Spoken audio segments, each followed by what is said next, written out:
Welcome to Current Affairs. My name is Kathy Anger. I'm the state representative for the 55th District. And on our program today, we're going to be discussing autism. Heidi, welcome to the show today. I'm so excited to have you here as a guest. Thank you. Thank you very much. And when we would go to group activities, Gannon would be by himself. He would be in the corner. He would be playing by himself, never running up to another little child. You want to join me? Come on and play with me. It was as if he was, just fading into his own little world, and we couldn't communicate with him. And he was also very upset all the time, a lot of anxiety and stress and crying out. And I took him to the school system and had him evaluated because he also wasn't speaking. He had a few words, but not, what he should at that age. So they labeled him as speech and language impaired and encouraged us to get him into an early education setting. So we did that. We enrolled him into preschool, an early educational program, and that's where the negative behaviors really started to become a problem.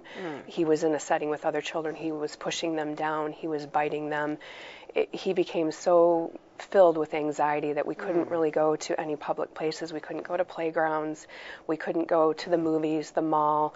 I have a very supportive family, and we all just worked together, and thankfully they supported me. I was on the internet constantly. I needed help. I needed help watching Gannon. I needed help to do my research.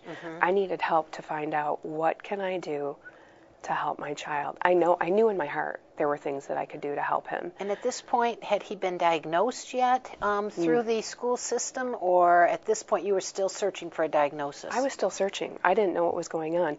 I knew that he had had a really bad week, and one of the speech pathologists that worked in his classroom mentioned to the teacher. She was also in an autistic classroom for part of the time. So she mentioned to the teacher, I think Gannon's exhibiting some signs of autism. I researched, like I said, for 3 days straight. This call was on a Friday afternoon, and I was pretty much on the computer until Sunday night late.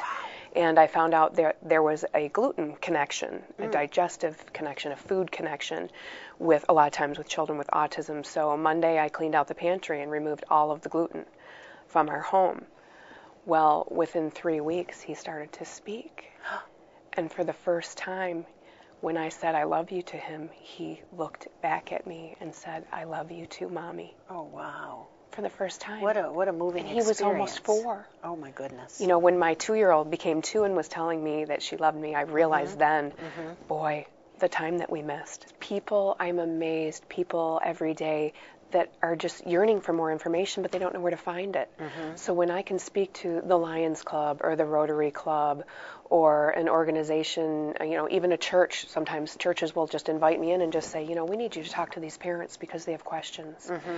It is welcomed. The people are very interested, and a lot of people are unaware of how many children that it is affecting. You're using your platform because people will look to you for that firsthand experience, and you can't find that in the legislature. You can't find that in elected officials. But someone like you who has lived this, breathed this, certainly has a lot. And I thank you for being here on our show today. Heidi Scheer, a tireless advocate for increasing autism awareness, shared deep personal stories about raising a child with autism.